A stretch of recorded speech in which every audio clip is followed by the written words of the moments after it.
do you know about what's going on with Aaron Rodgers? Well, did that sound like a guy who's ready to retire? And if he retired, by the way, he'd be walking away from $100 million in guaranteed money. You going to walk away from $100 million? Straight cash, no way. Okay. Straight cash. Okay.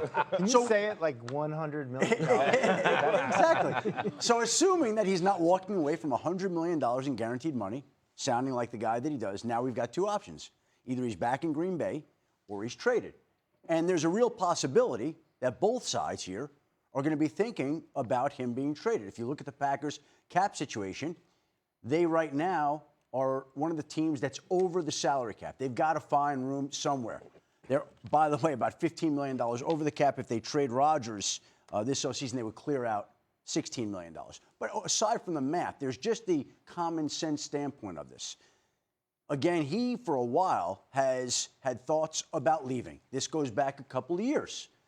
The Packers have had thoughts about moving on from him. That's gone on for a while. At some point in time, they may want to take a look at Jordan Love. There's salary cap considerations.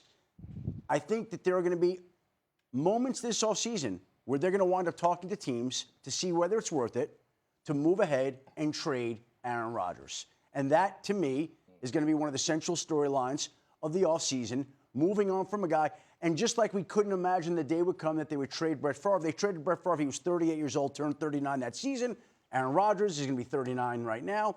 So there are some real questions about his future and whether or not it's in Green Bay. And both sides still have to figure it out, but there's the real possibility that this could result in a trade.